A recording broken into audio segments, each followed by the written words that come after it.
If you work in quality control at a candy factory, you know strict safety regulations come with the job. It's why you partner with Grainger. Grainger helps you find the high-quality and compliant products your business needs to inspect, detect, and help correct issues. And the sweetest part is, everyone gets a product that's as safe to eat as it is delicious. Call 1-800-GRAINGER, click Grainger.com, or just stop by. Grainger, for the ones who get it done. Now, the Hunt Palmer Show. Yes! I feel like I've been waiting for this my entire life. You're listening to the Hunt Palmer Show on 104.5 ESPN Baton Rouge. Jolly good fun. Jolly good. Locking down the middle of the day. America's favorite daytime fun show. Live from the Mercedes-Benz of Baton Rouge studio. This is Hunt Palmer.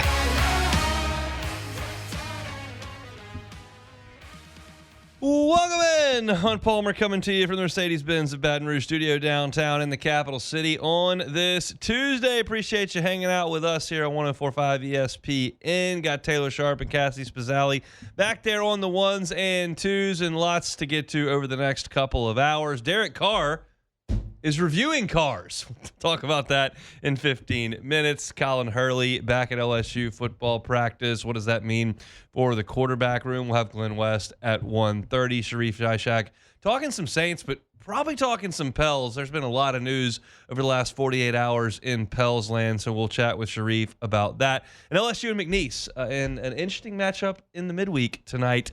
McNeese off to their best start in program history. They have won 12 games in a row. That is the nation's longest winning streak. And LSU has lost 3 in a row. So we'll see if we can preview that one at the top of hour number 2. Let's get things kick-started the way we do it every day. That's with our Genesis opening drive. It's time for Hunt's Opening Drive, presented by Genesis of Baton Rouge. So we got an opportunity to head out and watch a little bit more LSU football practice today. Got to watch for about an hour. They've continued to move us around. I know that y'all don't care about this as much, but just for some perspective as I go into practice, like for 10 years, when I was watching practice, we would go in and we would walk the fence that gave us access to 2 fields, and you could pretty much see just about everything. Then this past year, they built the new facility with the new lounge, and there's a balcony up there, so they put us up there. And while you are a little bit far away, and they do have a bunch of players that have their jerseys rolled up, like you can see kind of everything. Well, today, and as of I think last week when I wasn't out there, we were downfield level, but kind of pinned in. It's not a great viewing vantage point. Like there's a lot you can't see. I can tell you everything the offensive line did today because they're 12 yards away. The DBs, 75 yards away on 2 fields over. That's tough sell. The entire defense was a field and a half over today. So it's not the best vantage point. I know that you don't have any violins out there singing the saddest song for me, but that's a perspective of what we're looking at here. So I did a lot of big picture observing today as opposed to kind of like individual things or rotations, that kind of stuff. And so I think of significance to start were 2 guys that returned to practice. Colin Hurley was a participant with the quarterbacks. He was able to do some one-on-one stuff, was able to throw the ball a good bit. That was great to see. You know that Colin Hurley had that single car accident back in January. He was found unresponsive and returned to Jacksonville to recover. He rejoined the team at the end of last week, was in street clothes at the open practice on Saturday. He had a helmet on today, was going through practice. That's great to see for him, certainly. Jacobian Guillory, we saw him doing some things last week, working out with the team. He had the pads on today, and he was participating today. Now, I saw him do more as a dummy offensive lineman, catching the defensive lineman in some pass rush things, as opposed to going full speed. But, he didn't have a no-contact jersey on. He was out there, and he was participating. I wouldn't call him a full participant, but I would say that he was out there practicing, and that's a great thing to see as well. He's 7 months removed from that Achilles injury. I think he's a big piece to what LSU needs on defense in the 2025 season. I think there's a high upside for Ahmad Bro. I think there's a high upside for Dominic McKinley. I think there's a high floor for Jacobian Guillory to come in and be a guy that Gives you some veteran presence, some experience at defensive tackle, and just gives you a ton of strength and a wide load to try to move out of the way. So great to see all of those developments over the course of the last couple of days. Another guy that I don't think we've talked about a lot in this spring period has been Nick Anderson. I was a little bit surprised that when they started spring that he was not working with the ones and twos, that he was really, really, really being eased in to the workouts. I know that he missed all of 2024 at Oklahoma, save one game. And it's an injury that just kind of lingered. And we talked to an Oklahoma beat writer on the air, and the Oklahoma beat writer said, yeah, they thought it was kind of a hip, and they said it was a quad, and he just never healed. He never got back out there. And it was a bit of a mystery to the Oklahoma beat writers, and I think that's reasonable. A lot of coaches hide medical information. But what was he going to be like, 3 months later after he transferred coming into LSU? And he wasn't all that much of a participant. But as spring practice has gone on, he's participated more. He took the non-contact jersey off. And today he was running around with just a big wrap on his quad hamstring area. And I'm not even sure what the injury is, but he had a big wrap on. But he was going through the drills. He was participating. He got a little bit gimpy at one point, but I think that was just one rep that he tweaked something, and it wasn't necessarily serious at all. But he's been out there. And Brian Kelly was asked today about Nick Anderson and kind of what his progression has been in his first spring in Baton Rouge. I think he was a little slowed by an injury that was lingering. We just wanted to be patient with him. Nick's a smart kid. He knows his body. He's not a guy that you have to push and say, hey, get out there. When he's ready, he's going to go compete. I think he just has a maturity about him that you don't have to worry about. And as he's gotten healthy, you can see the kind of presence that he has. He's big, he's physical, he's athletic. I'm excited about him. I think he's going to be a guy that's going to win some key one-on-one matchups for us with his physicality, in particular some of those one-on-one key third down matchups that you need. So it's nice to see him rounding into form as we get late here into spring practice. I think Nick Anderson gives LSU something they don't otherwise have. And I said the exact same thing with Chris Hilton, and I mean it. I think Chris Hilton is an elite straight line speed guy who's got a chance to emerge as a real potent threat in this LSU offense, but he's 6'1". I think that Aaron Anderson and Xavion Thomas are electric playmakers with the ball in their hands. We've seen Xavion Thomas working out of the backfield a good bit. Aaron Anderson looks healthy, and he looks really, really quick. That's awesome. I think Berrien Brown has elite straight line speed and huge playmaking ability. But none of those guys is 6'3" and has the physical presence that Nick Anderson does. And you heard Brian Kelly allude to that. And I think Nick Anderson being healthy adds a dimension to the LSU offense. It creates a matchup on the field that no one else creates in this LSU huddle. And so I think it's important that he's ready to go in the fall. I don't think it's important that he's ready to go in the spring. So the fact that he has not been a full go for this entire 5-week span is not massively concerning. Now, you pair that with the fact that it did linger all the way from September through Christmas, and you realize that you're knocking on the door of 10 months where he hasn't been a fully functional football player. There's something to that being concerning, but the fact that he's out there and is going through some workouts, is getting some work in, is showing the coaches some of what he can do, I think is certainly a step in the right direction. Just got to see what the summer months hold. I thought the play of the day for LSU today in the limited 11-on-11 that we got to see, they were doing a lot of work in the running game, and then they ran a play that involved it was really slow developing. There was a play action element of Garrett Nussmeier in the backfield. He drops back, and Chris Hilton had gone from being lined up on the right side of the offensive formation, and he had run an over route all the way to the left pylon, so all the way across the field. And Garrett Nussmeier did a play action fake, lobbed it over the top, and Hilton made just a gorgeous over-the-shoulder catch for what would have been about a 35-yard gain. Now, I'll tell you, we always watch those catches in the game that get reviewed in slow motion where they over-the-shoulder it and they dive to the ground, and sometimes the tip of the ball hits the ground. We only got to see this. It's practice. They don't have any cameras out there that we're looking at. We get no slow motion. But it was one of those where I saw it and I went, that one probably gets reviewed, and I don't know if he caught it or not. It's way too fast for me to tell. Help the officials, but I think he caught it. Either way, the official said he caught it. It was a great play design. It was great execution. It was a great throw. It was an athletic catch. It all looked really good. If it would have been called back, we'll worry about that at another day. But I thought that was a really good play. And then, as we've talked about a lot and just mentioned previously, there was a big play in the run game where LSU got the ball to Xavion Thomas on a bit of a counter look, and he was cutted back the other way in a little misdirection, and he busted it. And it was going to be, I think, a pretty big play. That's going to be in LSU's offense. You are right to feel a little bit concerned about LSU's running back depth when you look out there, and Caden Durham's rolled his ankle, so he's in a boot. And Caleb Jackson is your starter, and Harlem Berry is second, and JT Lindsey hasn't enrolled yet, and Trey Holly is not on with the team. So the depth at running back is very, very short. Now, you very much assume that Caden Durham is going to return. He's going to be your lead back, and you know that JT Lindsey's going to enroll, and we'll see what happens with Trey Holly. I don't know.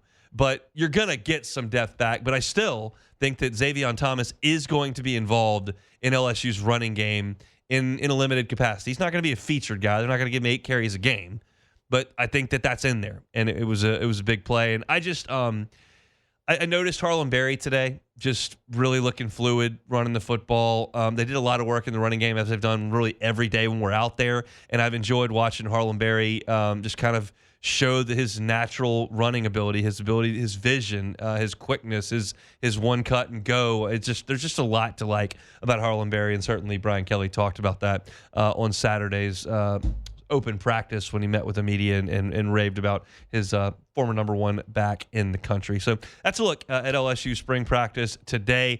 It's our Genesis opening drive. I will certainly dive a little bit deeper into the quarterback situation at the end of this hour when we start talking about Colin Hurley's return and kind of what that means for all the dominoes in that quarterback room. But when we come back, I'm not sure if you're aware of this. Derek Carr has launched a YouTube channel. If you work in quality control at a candy factory, you know strict safety regulations come with the job. It's why you partner with Grainger. Grainger helps you find the high quality and compliant products your business needs to inspect, detect, and help correct issues. And the sweetest part is, everyone gets a product that's as safe to eat as it is delicious. Call 1-800-GRAINGER, click Grainger.com, or just stop by. Grainger, for the ones who get it done. We got to talk about it. We're doing it next. You're listening to The Hunt Palmer Show on 104.5 ESPN, Baton Rouge.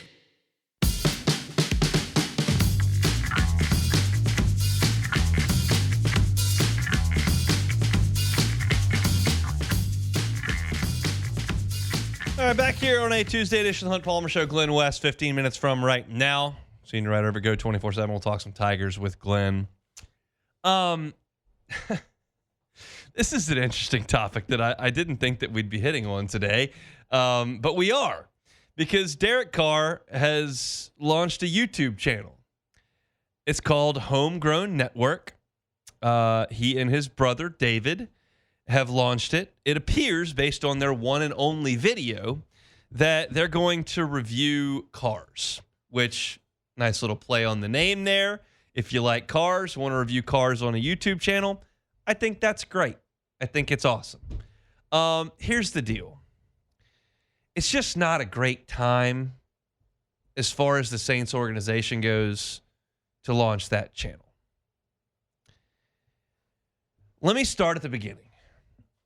Derek Carr was in a bit of a difficult circumstance showing up in New Orleans because you were coming to play for a coach that a lot of the fan base wasn't wild about, in an aging locker room with an offensive coordinator that probably wasn't equipped to do the job, that was just kept in place because Sean Payton trusted him to be his sous chef for a decade. And you were coming in to a city that really expected, based on the numbers attached to that contract, even though it was not astronomical based on the market for quarterbacks as a whole, but you look at the city of New Orleans and they see that much money being paid to a quarterback. Well, you better look like Drew Brees, and this better look like the Drew Brees era. And it hasn't. It's been the opposite. The Saints have been bad. Carr's been hurt. A coach has been fired. Offensive coordinators have come and gone. There's been rifts with Michael Thomas and the team. There's been rifts with Eric McCoy and Derek Carr. There's been a disconnect, and it just hasn't gone very good. And before the report of the weekend that said that Derek Carr was likely not going to play this year, and before the homegrown network ever got launched, things between the city of New Orleans and Derek Carr had been fractured. It's just a fact. Derek Carr's approval rating, if you want to go politics on this, was minuscule. I mean, minuscule. And you can fix that immediately if you start 7-0. I mean, everybody will love Derek Carr. He'll be the toast of the town.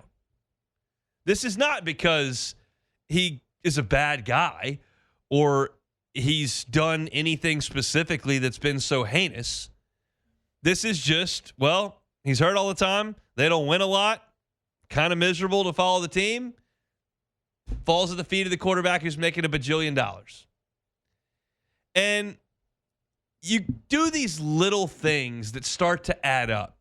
It irritated people that the Super Bowl and all of the spectacle of the NFL descended on New Orleans, and Cam Jordan was there, and Demario Davis was there, and Tyrann Mathieu was there, and Brian Brzee was there, and Blake Grupe was there, and there were a lot of Saints that were very involved in hosting the event, whether that was at Radio Row, whether that was on ESPN or Sports Center, that was doing charity events or whatever the case may have been, and Derek Carr was nowhere to be found. And it's not in his contract, and it's not against the law for him not to be there, but it's a little thing like you're supposed to kind of represent the city, and that's not really happening. And then everyone on the outside here is looking at Derek Carr as the quarterback of the Saints this coming year, and then the report comes out, well, that's probably not going to be the case. And that's just going to grind people's gears when they feel like they've been left in the cold. Y'all know how I feel about injuries. Y'all know how I feel about press conferences. I don't really care what you say or how you say it. Go win games. But I'm just speaking to the reaction from the entirety of the Saints nation that's like, huh? What happened? You got a shoulder injury that we don't know anything about and you're not going to play? So now we don't have a quarterback? Like, that's going to irritate people. And again, we're not talking about how it impacts the organization as a whole. It's just how the fan base feels. I spend a lot of time talking to the fan base. And so I would just suggest, based on some small journalistic training back in my days at LSU, that you have to understand when you're releasing news, when something is being brought up. Y'all are all, I'm sure, well aware of the term news dump. You want something to get buried? Throw it out there at 5:45 p.m. on a Friday. It'll get buried in the weekend. You want everyone to notice what you're doing? Throw it out there on a Monday or Tuesday morning. Let it stay in the cycle of the week for a while. This is just a very common deal. Would you want to have people be cranky? Have a report come out that you're not playing this year, and then 2 days later, crank up a YouTube channel where everybody's all happy and go lucky. That's just not the way to do it. And I could look at this and say, Derek Carr probably doesn't care about the Saints fans because that's a very small piece of the internet. And he can just go on and capitalize on the rest of the internet with his YouTube channel. And there will come a time where he's still doing the YouTube thing and the Saints are a distant memory. And that may be true. But you're under contract with the Saints right now. So it's a bad look for your job. It's a bad look for the city. Now, candidly, and this is me speaking, like, I don't know what the internal conversations have been like with Kellen Moore and Mickey Loomis and Derek Carr. And maybe the conversation's been had, Derek, you can't play this year because you're hurt. Here's what it means for our salary cap. You're never going to play quarterback for the Saints again. And if that's already happened behind closed doors, well, then what does he care? He's not playing football this year anyway. Just put some videos on the internet and get ready for your next payday with whatever team wants to overpay an old mediocre quarterback. And maybe that's happened. But if it hasn't, and there's a chance that you're going to attempt to revitalize your career in some way with the New Orleans Saints, like, this is going to tick everyone off. And I haven't even talked about the content of the YouTube channel. Now, you're talking about me who doesn't care at all about vehicles. Like, I'm not someone who's going to collect high-end vehicles. I'm not someone who really needs a new car every 10 minutes. Like, that's not how I am. I appreciate a gorgeous vehicle. I talk about Genesis a couple times a day on this show. They're gorgeous. I've gotten behind the wheel. It's awesome. I don't need 3 of them. And so when Derek Carr is going to go on here and review with David an electric Rolls Royce, like, I don't care. So it's not even for me. But we're talking about a guy that's worth tens of millions of dollars. And if you're going to do it, why not do the YouTube channel well? And they just stand in the driveway and yap for like 19 minutes. And it's a little bit forced and it's a little bit awkward. And then they go into scoring the vehicle. And there's 5 categories that Derek and David each rate this electric Rolls Royce on. And they give the exact same score to the Rolls Royce in every category. One of which was a 0 out of 10 for price point. The other one was a 20 out of 10 for the presence the vehicle has, which for effect, if one of them did that, maybe, but you both, 20, definitely 20 out of 10. It's just awkward. Carr's never been an entertainer. He's never been a great quote. He's never been super entertaining. He's a, very talented football player, but I don't even know that this YouTube channel is very good. And the timing of it is just awful. If there's any chance that he is seeking a return to being the starting quarterback of the New Orleans Saints, it's just not the right time to do this. And it's not as if they're desperate for cash. It's not as if there's some sort of season that this has to be done in. You can review cars whenever and wherever you want. Maybe just let a few weeks roll by before you really dive deep into that. I get it. You got OTAs and stuff coming up, and there's always something going on in the NFL, but this is just a bad look. And I would suggest that the relationship between Derek Carr and the city of New Orleans is irreparably fractured at this point. It would take him coming back and blitzing the NFL and making a run in the playoffs. And if anybody would suggest that that's a likelihood, I would suggest that's ambitious. There's a bit of a humor to it for me of like, what are you doing? But then there's another part of me that's like, man, just a really bad look. And I feel like Saints fans are going to have a more visceral reaction to it than I have. But they had a more visceral reaction to everything Derek Carr does than I do at this point. But it's just bad timing. It's just a lack of awareness with the information that I have public. If there's been more conversation behind closed doors that I'm not privy to, whatever. The Saints are moving on anyway. But I don't think there's going to be a lot of positivity from the Black and Gold Who Dat Nation in the comments section of Homegrown Network, the new YouTube channel reviewing $500,000 vehicles. Okay? Just a tough look for Derek and David Carr. Go check out the Homegrown Network. They've got 63,000 subscribers right there on the page. You probably won't. All right, let's talk some LSU. We'll talk with Glenn West, senior writer over at Go247, when we come back on a Tuesday edition of the Hunt Palmer Show. Warm weather is here. Make sure your AC is ready. Call my friends at River City's 1 Hour Air and schedule your AC tune-up and rejuvenation. This is the Hunt Palmer Show, brought to you by Gulf Coast Office Products.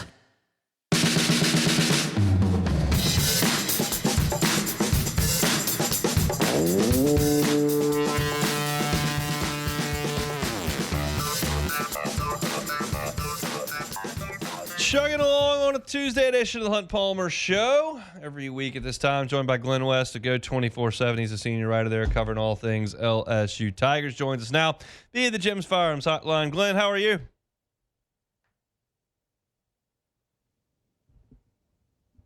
Doing well, Hunt. How about yourself? Doing quite well. Let's talk a little bit of football first. Obviously got a chance to go inside Tiger Stadium on Saturday and see some practice. Saw a little bit more today. Jacobian Guillory has put some pads on and started to run around a little bit. How much does that mean to LSU?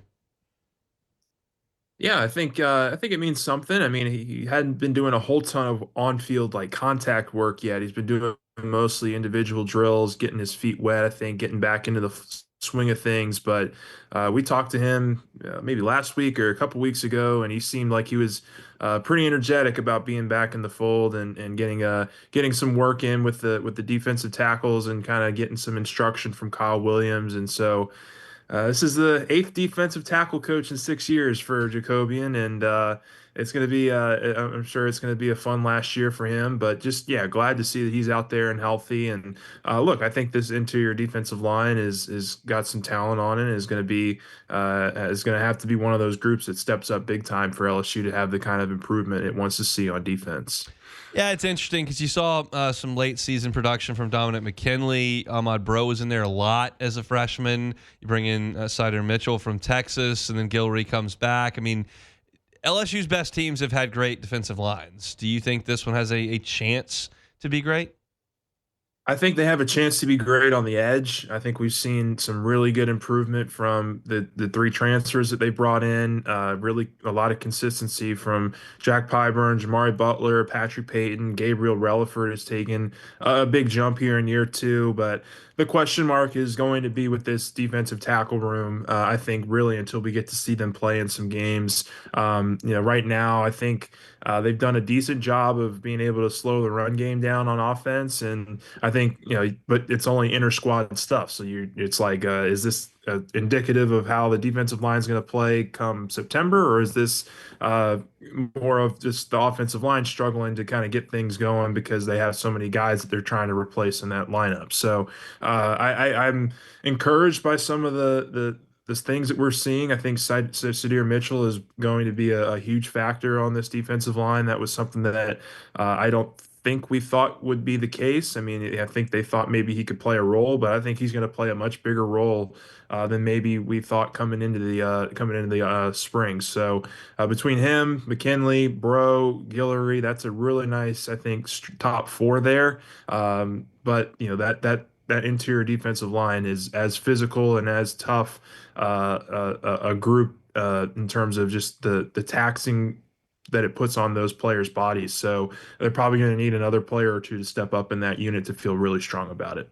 Let's talk running back briefly, and we'll switch over to baseball. Who do you think has more touches for LSU in the fall, Harlem Berry or Caleb Jackson? It's a good question. We've seen Harlem really kind of take some more first and second team reps over the last couple days because Caden Durham's been out with a little bit of an ankle injury, and Harlem looks really explosive. I mean, he's somebody that I think LSU is going to be able to use in a number of different ways, especially in the passing game. I think he's somebody you can just flip the ball out to in the backfield, and he can make some guys miss and get into the second level. And Caleb's going to be kind of your bruiser in between the line, tackle, kind of running back. And I think we've seen maybe a little bit more from Harlem over the last couple of days, and so maybe I'll lean towards Harlem Berry for right now, but.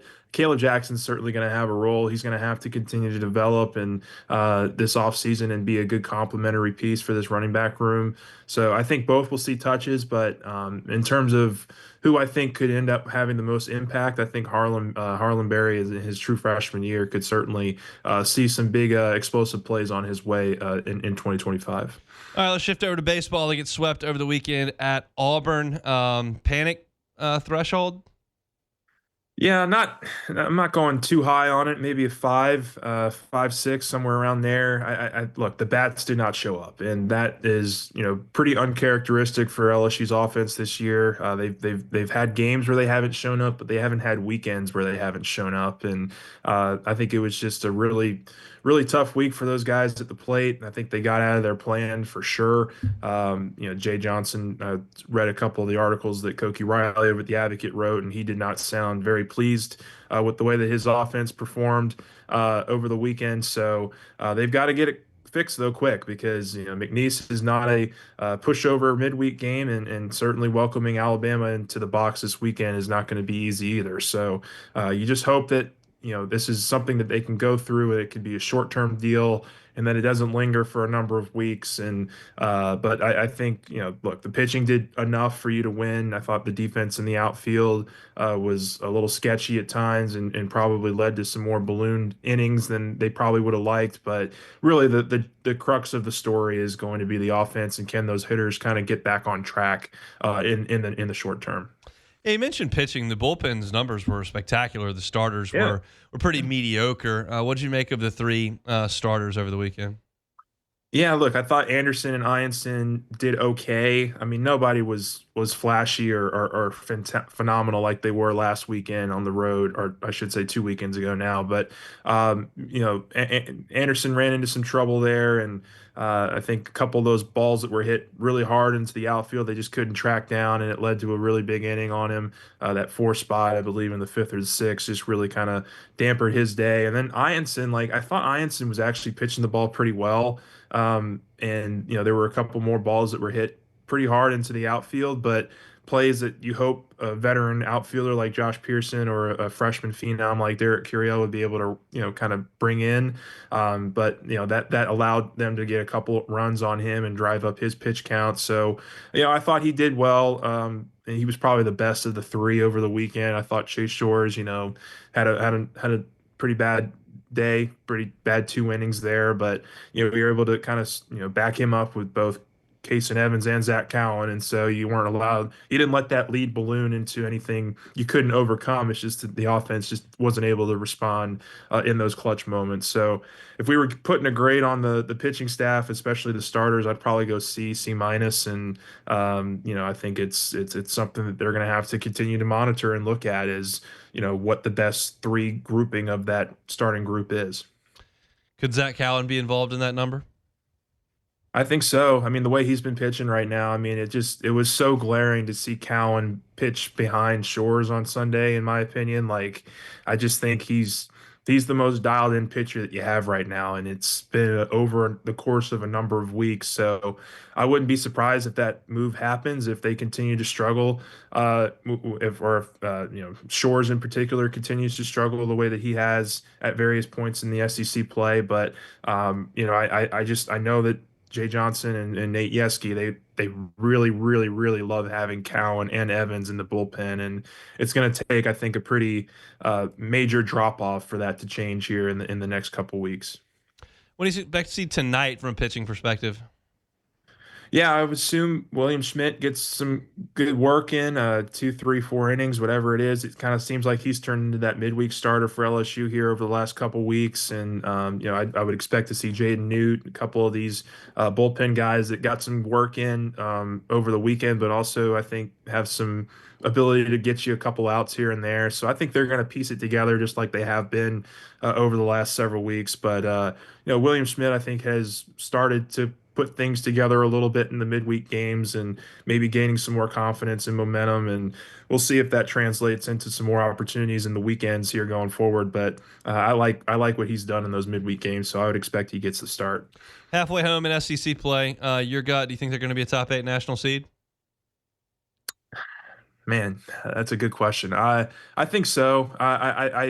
I still have long-term belief in this offense that they're going to get it together. It's just when do they get it together is going to be the big question mark, because there's no doubt they're in a little bit of a slump right now. And really, I mean, you could see it coming. I mean, the 2 of the 3 games that they played 2 weekends ago at Oklahoma were not spectacular, but because the pitching was so great, you were able to overcome it. So I just think it's just going to be a matter of, does this offense kind of get it together here soon, or does it take another week or 2 before they really start to get back into where they were at the beginning of SEC play? So I would lean yes. I think having the next couple series at home is going to help them a lot.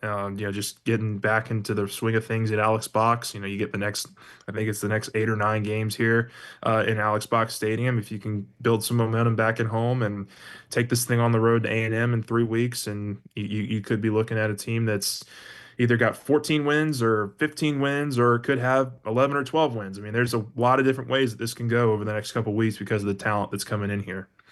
No doubt. Alabama this weekend, Tennessee next weekend. Glenn West will be there covering all of it for Go 24/7. All your team coverage, recruiting coverage, they got you covered over there.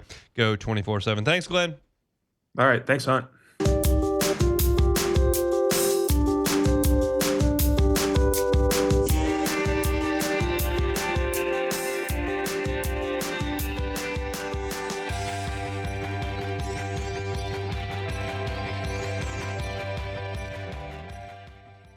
All right, wrapping up hour number 1 here on Palmer Show on Tuesday. Hope your work week's off to a good start. Lots to do in hour number 2, including Sharif Ishak on the Saints and Pels. Out at Tiger Stadium on Saturday, it was great to see Colin Hurley back with the LSU football team. He was there in street clothes on the field with his family, and LSU released a statement after the practice was over. I want to call it the spring game, but after the practice was over, suggesting that he was back with the team and they were thrilled to have him. Of course, you all recall that Colin Hurley was involved in a single car accident Thursday, January the 16th, when the authorities arrived on the scene. He was found unresponsive in his car, so serious car crash. And we didn't get a lot of information after that, as you would likely expect.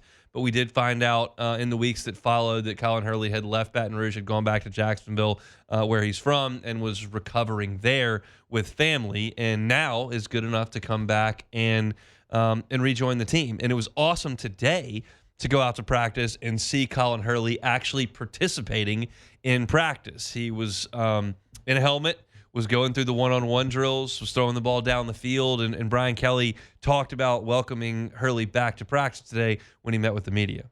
It was great to see Colin out there today. He was involved in, and you guys saw, he was involved in some of the one-on-ones, and man, he looks great physically. He's got an unbelievably strong arm. It was just great to have him back out there. And just to have him here on campus is just a blessing to get that young man back here and be in the kind of physical condition that he is just exciting. It is. It's awesome because when this happens, like, football takes a back seat. You get in a significant car accident and you're not responsive when the authorities show up. Like, football not all that important in this story.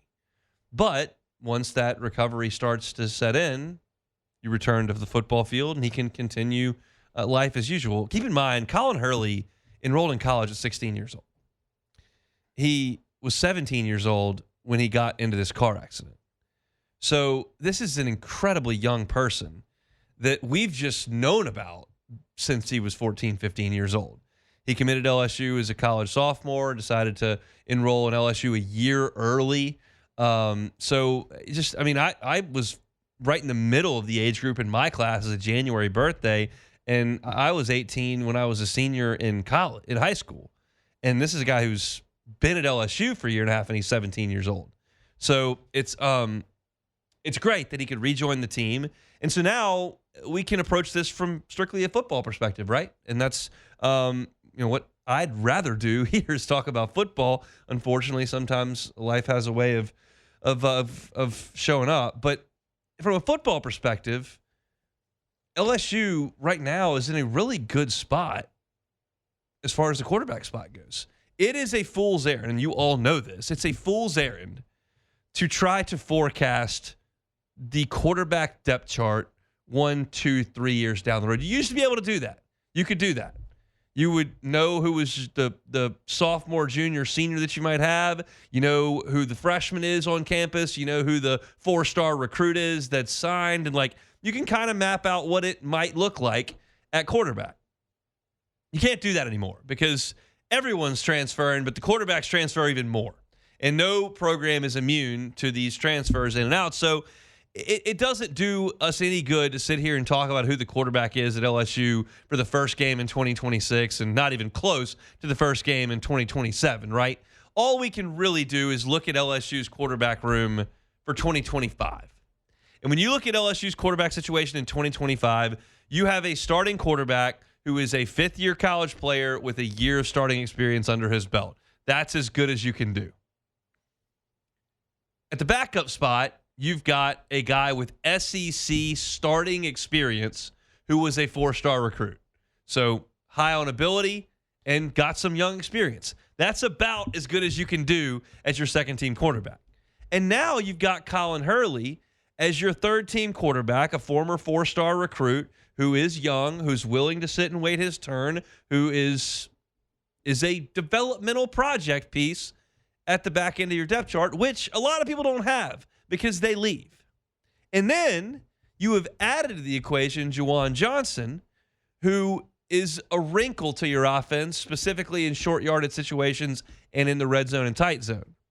So that is about as diverse and quality a group as you can put together in 2025. The days of signing 2 4-star quarterbacks in the same class and bringing them up together, those days are gone. So you've got to layer it with some high school guys and some transfers. And in this case, you've got a high school guy in Garrett Nussmeier. You've got a transfer right behind him in Michael Van Buren. You've got a high school guy in Colin Hurley. And then you've got Michael Van Buren, who you swapped positions perspective. Juwan Johnson, who you swatched a position change. So that's a very, very healthy spot for Joe Sloan in this quarterback situation to be in. You never want your starting quarterback to go down.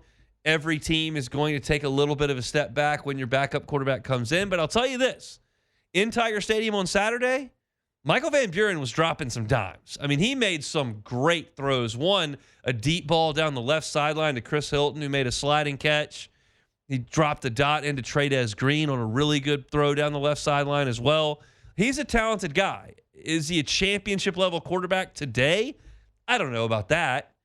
Is he capable of starting a home game for LSU and functioning the offense? I think probably. I don't want a guy who's in everybody's top 5 for the Heisman to go down. That's not what I'm saying, but I'm saying your backup quarterback can function. I think Juwan Johnson's got a piece of this offense that is uniquely his. We saw it in the red zone on Saturday in Tiger Stadium, and I think you're going to see it as the season gets here. And then Hurley, it's great to have him back as a developmental piece who has some talent, no question. So you could have looked at this, and I mean, there was a chance in December Garrett Nussmeier was leaving. You didn't have Michael Van Buren until the portal opened. Juwan Johnson wasn't a quarterback this time last month. And Colin Hurley got hurt in the car accident. Like, there were a lot of variables that got LSU to where they are right now. And when you line that quarterback room up 1 through 4, you feel good about it. Now you understand that you're going to have to go get a quarterback or two in the next high school class, the next transfer portal class.